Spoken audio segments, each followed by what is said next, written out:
Buenos días, chicos. Vamos a recordar primero la forma de localizar sujetos, ¿vale? Hoy en realidad vamos a hablar del concepto de sujeto omitido, pero vamos a repasar un poquito cómo se localizaban los sujetos.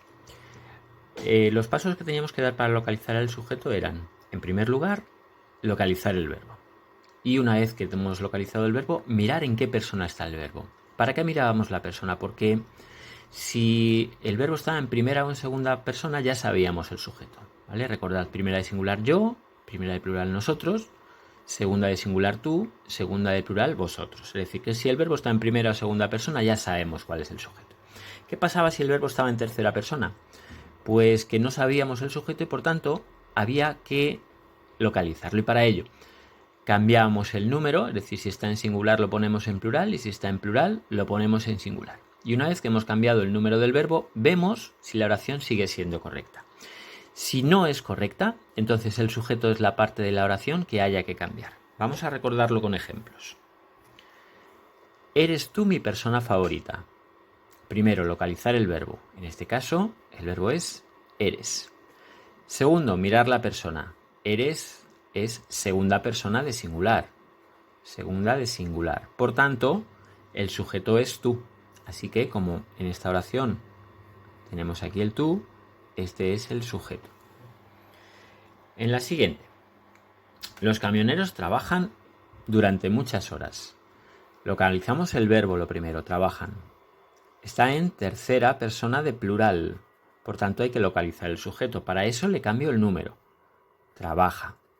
Lo pongo en singular porque estaba en plural. Tercera de plural. Tercera de singular lo pongo. Bien. Y miro si la oración es correcta. Los camioneros trabajan durante muchas horas. No parece que sea correcto, ¿verdad? Tendríamos que decir el camionero trabaja. Por tanto, como lo que tengo que cambiar es los camioneros es el sujeto. Bueno, esto es lo que ya sabíamos. Ahora vamos a ver la diferencia entre sujeto gramatical y sujeto omitido. Lo que hemos analizado hasta ahora son sujetos gramaticales. ¿Por qué? Porque están en la oración.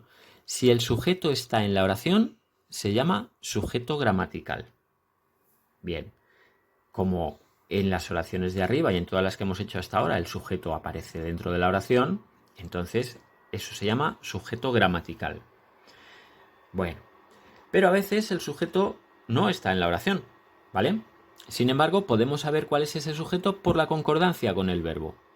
En ese caso hablamos de sujeto omitido. Es decir, el sujeto omitido es un sujeto que existe, pero que no aparece en la oración y que tenemos que averiguarlo gracias a la concordancia verbal. Al sujeto omitido también se le puede llamar sujeto elíptico o sujeto léxico.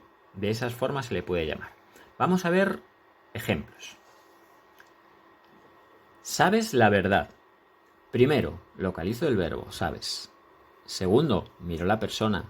Segunda persona de singular. ¿Vale? Pues el sujeto es tú. Está claro. Segunda persona de singular, sujeto tú. Sin embargo, en la oración no pone tú por ninguna parte. Así pues, lo que tengo es un sujeto omitido. Y lo voy a poner así.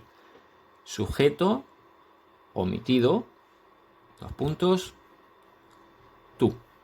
Eso significa que el sujeto no está en la oración, pero yo lo puedo reconocer por el verbo. Vamos a ver el otro ejemplo. Encontramos por fin las llaves. Voy al verbo, encontramos y miro la persona. Primera persona de plural. Así pues, ya sé que el sujeto es nosotros. Pero en esta oración no pone nosotros por ninguna parte. Vale, pues entonces eso es porque el sujeto está omitido. Lo señalo. Nosotros. ¿Vale? O nosotras, porque puede ser singular o plural. Vamos a ver más ejemplos.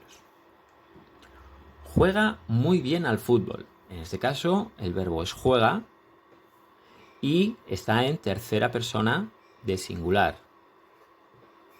Lo pongo en tercera de plural, como siempre cuando está en tercera, ¿vale? Juegan, le cambio el número. Esto es importante, cuando el verbo está en tercera persona hay que cambiarle el número. Bien, juegan muy bien al fútbol. Ahora teníamos que comprobar si la oración es correcta. La oración juegan muy bien al fútbol sigue siendo perfectamente correcta. Bien, ¿qué ocurre entonces? Pues ocurre que no tengo que cambiar nada de la oración para que sea correcta. Eso significa que el sujeto no está en la oración. Así pues, sujeto omitido, él o ella. ¿Vale? En la tercera persona, fijaos que decíamos, cambio el verbo. Y cuando cambio el verbo, miro si la oración es correcta. Si no es correcta, habrá algo de la oración que tenga que cambiar. Eso es el sujeto. Pero si la oración sigue siendo correcta, significa que no tengo nada que cambiar. Por tanto, el sujeto no está en la oración. ¿Vale?